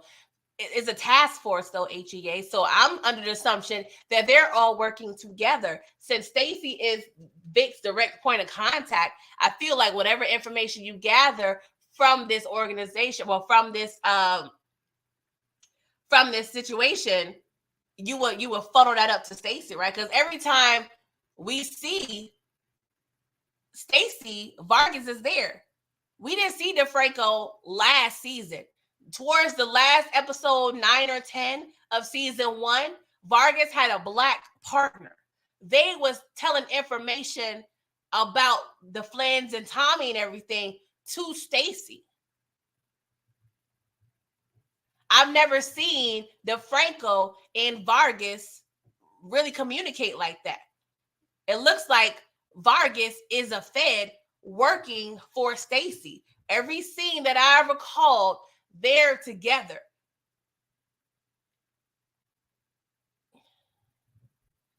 Monica M, I don't think they really like what Stacy doing, but at the end of the day, she the boss. She Tony Danza in this bitch. Because DeFranco is not Delaware. I'm sorry, I'm used to saying New York. DeFranco is Chicago PD. Now, there may have been one other person, one other scene in the room, but everybody else seemed to be a Fed. Anyway, she know he lying. It's that black mama, that black woman, that woman's intuition. She know he lying. Oh gosh, that's what I'm saying. That's what I'm saying. Yes, DeFranco is Chicago PD on a local level. Stacy is a Fed. I'm just saying. Monica M, that would be nice. The boss is the last to know. But Stacy is pressing hard. What did she tell the whole crew? What she told the whole meeting in the beginning of the episode? I'm your direct point of contact. Stacy is thirsty. Stacy is acting like she Jodeci in the desert. Baby, I'm begging, baby, I'm begging, baby. She got on the black leather in the Sahara Desert. She thirsty. By any means necessary, Stacy is about to go on a very dark path, and it don't look good for her. I don't really see death necessarily, but she ain't gonna win. Tommy Egan is 50-0 when it comes to the Feds. The Feds don't win when it comes to Tommy. It didn't win when it came to Ghost. They don't win. All we have lurking around is tight teeth Blanca. And we're going to see how long she going to be around. Oh, Lord. Oh, Lord. So, this scene, I ain't gonna lie. This was a great scene, y'all. This was a great scene. Janard, he reports back to Shanti. Happy. Talk about I'm back in the CBI. And we see a switch. We see a switch. You know, it was not given like turn off the lights and light a candle. Not that type of switch. It was like a different switch. Like it was like when Martin Lawrence said switch and house party at the house party. Switch, like it was like switch. That switch came out as Shanti. And yeah, it was giving me now, and I think it's giving me very much when jukebox you be having that switch that just go off in that head. Because she was like, good. They don't know what just hit him. So of course Janard like, what the hell? What are you talking about? She was like, this our city. He can't just walk in here, turn ish upside down. That ain't gonna happen. Janard, you need to make them understand. Make them understand. Step your pee up. When she told Janard to step his pee up, yo, I felt out. I was like, oh my God. Oh my God. I was about to put my pee on the table. I'm like, all right, Shanti, you got it, boo. You got it. Talking about that white boy. He think he gonna run game on us. Tired of these MF for stealing our ish. She's like, all right, cool. All right, cool. We gonna get close to him. We gonna help him build CBI back up. And when it's perfect timing, we're going to take everything and leave them MFers to starve. Now, I have a question, y'all. Stacy ain't say leave Tommy to starve. She said leave those or them MFers to starve. So is Diamond included in that? What do y'all think? Because she ain't say leave Tommy to starve. Or was she thinking the big picture white people?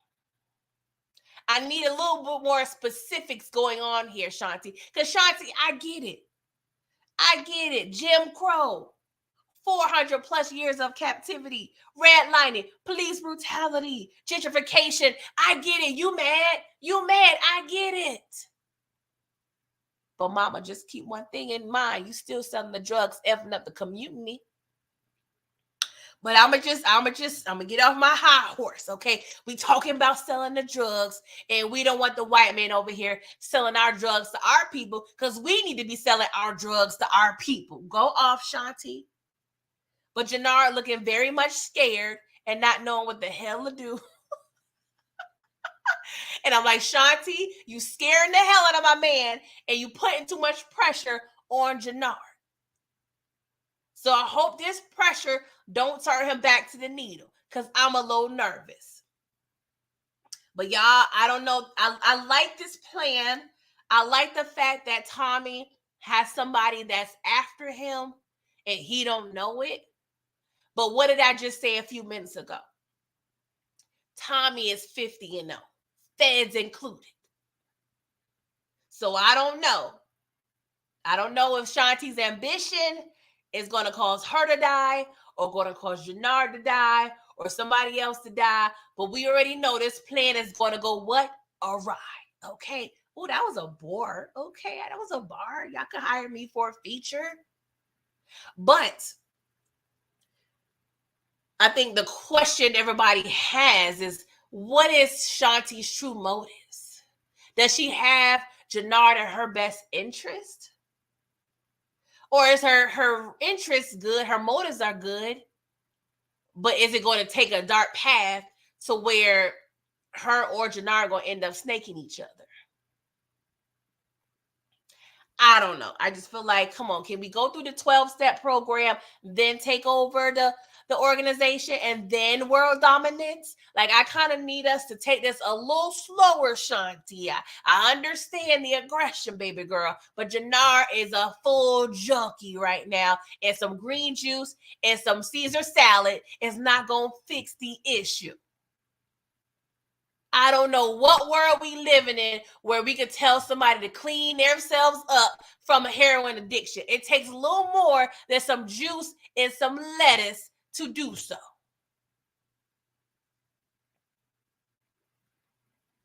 So yeah, Janard, the way he said, yeah, I'm effing with the right B. Yeah, he ain't believe that too much. He ain't believe that too much. He got scared.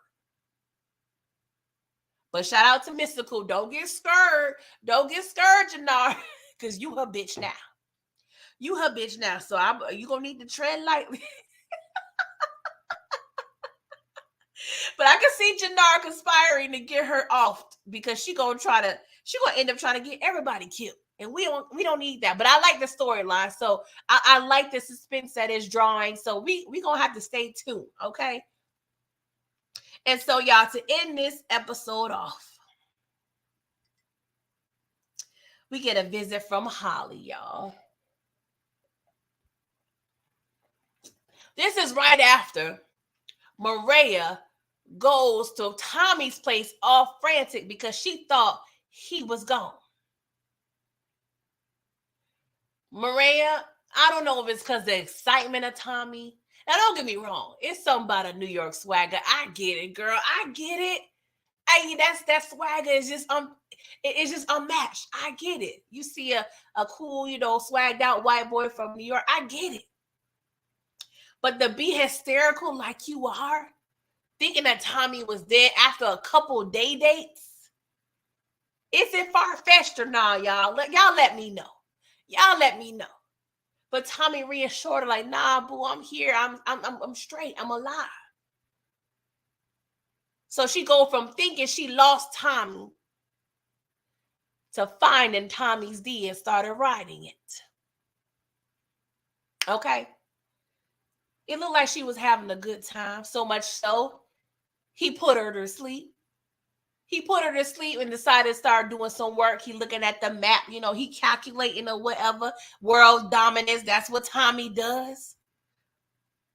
And then we see good old Holly. Now, it's some mixed, I don't even know if it's mixed reviews from the people I heard. The people didn't care to see Holly. I'm not even going to lie. I didn't F with Holly.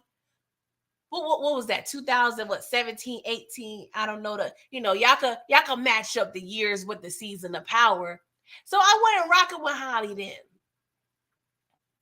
She could have been a real one. She just went too far trying to kill Ghost. She went too far trying to make that executive decision, okay? But she was looking out for an unborn baby, her man, and her dog.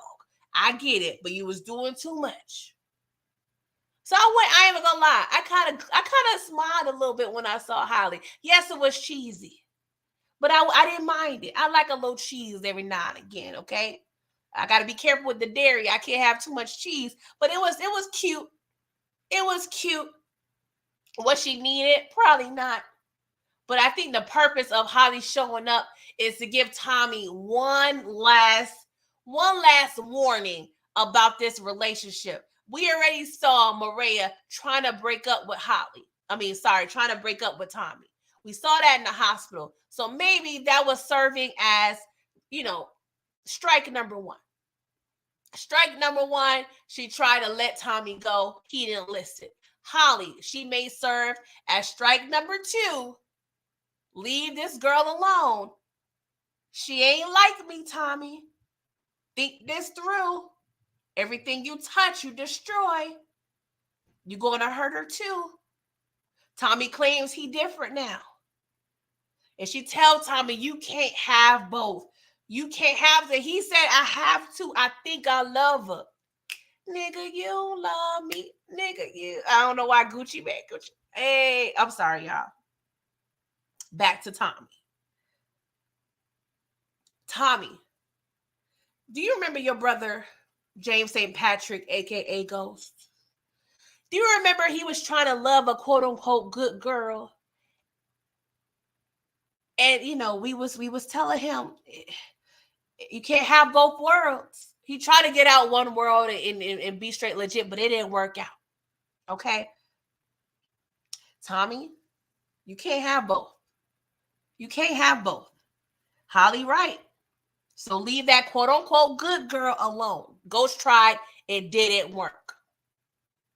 Unless you was somebody like a Lily, knew, understand about that life, okay, cool. But it ain't gonna work. So either Miguel gotta die or she gonna die. Or they both may die. We gonna have to see. But Holly went wrong. But I think this is possibly serving as strike number two. Tommy, you may get one more. You may get one more warning. And then if you don't listen, all shit's gonna go to hell. It's going to go down. Meet me at the trap is going down. Shout out to Young Jock. But yeah, y'all, that was the episode. I ain't mean to be on here almost damn near 2 hours, but I appreciate y'all rocking with me. I see y'all, it's 31 right now. So when I check the stats of this video, I need to make sure that it's 31 likes, bare minimum, okay? I need that from y'all, okay? I'm over here pouring my heart out and giving my most truest, authentic thoughts of this episode. I feel like the least you can do is use one of your 10 fingers or your 10 toes and press the thumbs up button, okay? And if you watch it on the TV, you can go ahead and do it on the TV too, okay? I would very much appreciate that, y'all. Before I get out of here, let me see what y'all talking about. Candy Love, you say he was talking all out. She may be a heavy sleeper, She may be a heavy sleeper. She was working all day. She was working all day, Candy. So between working all day, that 12-hour shift, and then being emotional, going through all those emotions with Tommy, and then getting that new white D, that tend to make you a little sleepy. That tend to make you a little sleepy, Candy. So I'm gonna let him rock for that, okay? DeMarcus, you say a ghost pregnant Holly reminds me of a young Kate with Tommy in her stomach. Holly told Tommy he would hurt Maria. Yeah, there's a lot. Booby, you said we didn't see every ghost except ghost at this point. Come on, Power. I was thinking that too, Booby, but you know, this is what we're given. This is what we're given. Monique, you say you don't care about no Holly. I ain't like I needed it, but I wasn't mad at it. Okay. Yes, Detroit, we need 40 likes. Thank you, Tori, and I appreciate it.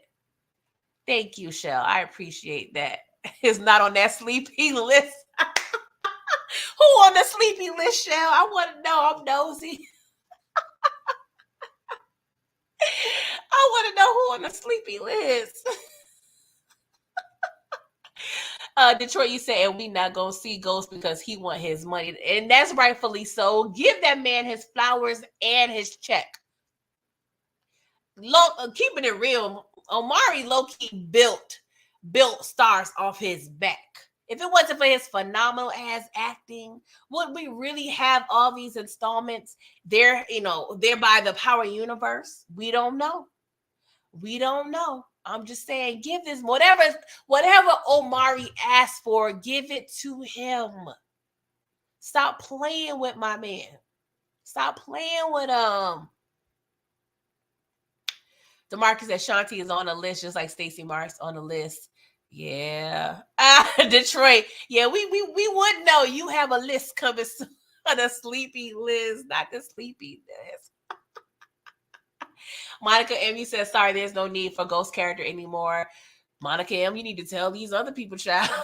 Because they swear ghost ain't alive and he need to come back. Would I be mad? I won't be terribly mad, but we so far gone. Like, where we would go? Where would we even go with ghosts? We done been through hell and back with ghosts. Like, I don't know what we could do. But, with some good writing, it's possible that we can make it work. But I feel you. Let's see here. I can't. Shell said Detroit King's gonna drop it for people needing to put. I mean, y'all ain't right. Y'all ain't right. It's so y'all can put on Bonanza or Andy Griffin or the Golden Girls. I don't know what it is about the Golden Girls, even though I love it. But I could go to sleep if I'm real tired. I don't know something about that music. I don't know that little transition music. They go from scene to scene. Like, I don't know. It's very much soothing. But yeah, I appreciate y'all rocking with your girl. Of course, there was another fun service today. Of course, we got episode 7 coming next week. If y'all watch the Continental, which is from the John Wick series, I will be reviewing that on 10/10 at 10, okay? Because it's a 10 out of 10 show. So October 10th at 10 p.m., I will be covering the Continental episode 3, okay? So be on the lookout for that. May have a couple guests or so. You never know. You never know what we have going on in the trap, okay? And then, of course, in the next couple weeks, I will be bringing back my OG Power reviews. We got to finish season 5. So, when we pick back up, it's going to be season 5, episode 6. So we're going to get into that. And, of course, I got a few more things coming down the pike. So, stay tuned, please. Okay? And thank you. All right. Y'all enjoy the rest of y'all Sunday. Pretty sure I will be on Miss K's live tonight at 8:05. We'll be talking about some more Force. And y'all enjoy, okay? Have y'all some good Sunday dinner. Get y'all some sleep and prepare for the work week, okay? I love y'all. Appreciate y'all. And see y'all tonight if y'all come through on Miss K's channel. Toodles. Oh, yes, y'all queen. I do have the Blackening on my list. Yes, it's actually on Stars. I've been wanting to, I got to watch that. So I'm going to try to fit that in the next couple of days, probably while I'm at work. Y'all ain't hear that. Y'all didn't hear that. But okay, I'm definitely interested. I want to watch that. It's giving like a spoof of a scary movie. And a scary movie is a spoof because I don't do the scariness. Okay. But yes, y'all queen. I may review it depending on how I feel. But thank y'all again. I appreciate y'all. Please make sure you like this video, share it, subscribe, do all the things for your girl. I'm still on the road to 1,000 subscribers. I want to get to that by the end of the year. Can we get Can we get 71 subscriptions in 2 to 3 months? Can we do that? Can you tell a friend to tell a friend? Can you tell your coworker? You know what I'm saying? Can you tell your pastor? Pastors are welcome too. Okay, this is church. Okay, I don't care. Tell your grandmama. If your grandmama got a Google account, just sign her up. Okay, grandma don't need to know. Oh, y'all, let me stop playing with y'all. All right, love y'all. Toodles.